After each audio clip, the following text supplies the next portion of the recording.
మీరేం చెప్తారు? ఇప్పుడు ఇటీవల కవిత విషయానికి సంబంధించి చాలా చర్చ జరుగుతూ ఉంది.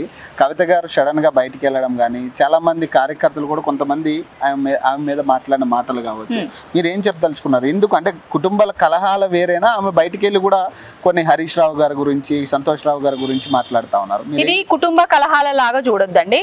పార్టీ ఏదైతే పార్టీ క్రమశిక్షణను దాటిపోతారో అది కన్న బిడ్డైనా కన్న కొడుకైనా రేపోతే కుటుంబ సభ్యులైనా కూడా శిక్ష తప్పదు అన్నట్టుగా కేసీఆర్ గారు చెప్పకనే చెప్పేసిండ్రు. ఏదైతే సస్పెన్షన్ వేటు వేసి కాళేశ్వరం ప్రాజెక్టు తెలంగాణకు జలజీవన ఆధారం. కాళేశ్వరం ప్రాజెక్టులో అవినీతి జరిగిందంటే కేసీఆర్ గారు అవినీతి చేసినట్టయితది కదా. ఏం మాట్లాడినట్టు? ఎవరికి ఊతమిచ్చే మాటలు ఇవి? శత్రువులకు అస్త్రాన్ని ఇచ్చే మాటలు కదా, నవీనోని ముందట జారి పడేటట్టు మాటలు కదా. ఏదైతే బీజేపీ నాయకులు, ఏదైతే కాంగ్రెస్ నాయకులు, ఏదైతే ఎవరో రేపు మాకు న్యూస్లలో రావాలి అది అనుకునేటోళ్ళు మాట్లాడే మాటలనే ఆమె మాట్లాడింది.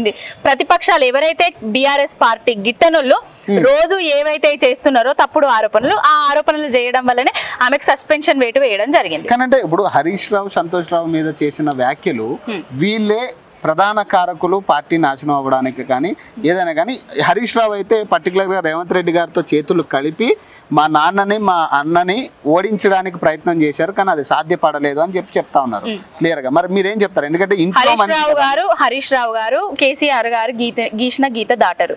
హరీష్ రావు గారు వేరు కాదు, కేసీఆర్ గారు వేరు కాదు. ఆత్మ అంతరాత్మ లాగా వాళ్ళిద్దరు ఎప్పుడు కలిసే ఉంటారు. అదేం లేదు. ఇదంతా కుటుంబంలో కలహాలు తెప్పించడానికి ఎవరైతే బీఆర్ఎస్ పార్టీలో మెయిన్ గా మాట్లాడుతున్నారో, ఇప్పుడు జనాలకి ఏదైతే వ్యతిరేకత కాంగ్రెస్ పార్టీ నుంచి వస్తుందో ఆ వ్యతిరేకత మీద మాట్లాడుతున్నారో, ఇప్పుడు జగదీశ్వర్ రెడ్డి గారు కానివ్వండి, హరీష్ రావు గారు కానివ్వండి, సంతోష్ గారు కానివ్వండి, వీళ్ళందరూ మెయిన్ పిల్లర్స్ అండి పార్టీలో. వాళ్ళ మీద మాట్లాడి వాళ్ళని ఏదో పార్టీల నుంచి వెళ్ళి బయటికి పంపించేటట్టుగా ఇవన్నీ ఏదో కుట్రలు జరుగుతున్నాయి. అంటే కుట్రలు అయితే జరుగుతున్నాయి. అంటే కవిత గారి భుజం మీద తుపాకీ పెట్టి ఎవరిని కాలుద్దామని ఏ పార్టీలు చూస్తున్నాయో వాళ్ళ కోసం మీరేమంటారు? ఇది ఇంకోటి బీఆర్ఎస్ పార్టీ కుట్ర చేస్తుంది అనేది కూడా కొంత చర్చ.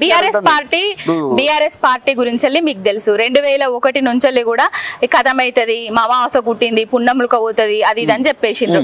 కానీ కేసీఆర్ గారు ఇంత చిల్లర రాజకీయాలు అయితే ఎప్పుడు చెయ్యరండి. కేసీఆర్ గారు ఇప్పుడు ఆమెతోటి నడిపించే అంత కార్యక్రమాలు అయితే ఏం చెయ్యరు. ఆమెతోటి నడిపిస్తే సస్పెన్షన్ ఎందుకు చేస్తారండి? ఆమె ఒకవేళ కేసీఆర్ గారి లైన్ అయితే ఆమె ఎందుకు రాజీనామా చేస్తుంది సభ్యత్వానికి, పార్టీకి, ఎమ్మెల్సీ పదవికి? చెప్పండి. బంధం తెగిపోయింది. రక్త సంబంధం కంటే కేసీఆర్ గారి ప్లాను అసలే లేదు. ఏవైతే ప్రత్యర్థి పార్టీలు బీజేపీ, కాంగ్రెస్ వాళ్ళు ఉన్నారో వాళ్ళు చేస్తున్న ప్రచారం తప్ప ఇంకొకటి లేదండి. కేసీఆర్ గారి అస్త్రం ముమ్మాటికి లేదు. కేసీఆర్ గారి అస్త్రం దేంట్లో ఉన్నది చెప్పనా?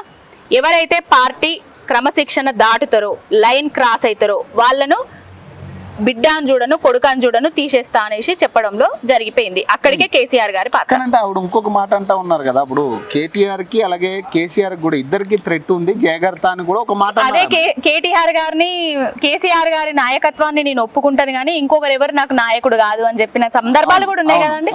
అవిట్లా మర్చిపోతున్నారు. ఇవన్నీ ఏంటంటే బీఆర్ఎస్ పార్టీని ఖతం చేద్దామని కొంతమంది కుట్రలు చేస్తున్నారు. అంత అవసరం ఏముంటది అంటే ఇప్పుడు కాంగ్రెస్ పార్టీకైనా బీజేపీకైనా? ఇప్పుడు అతిపెద్ద పార్టీ, ప్రాంతీయ పార్టీ. ఈనాడు కాంగ్రెస్ పార్టీ అధికారంలోకి వచ్చిన తర్వాత ఎవరు కూడా బీజేపీ పార్టీ వైపు చూస్తలేరు. బీజేపీ పార్టీ వాళ్ళు కూడా ప్రజలు పడుతున్న కష్టాలను ఏదైతే ప్రత్యర్థుల రూపకంగా, ప్రతిపక్ష పార్టీ రూపకంగా ఎదుర్కొంటలేరు.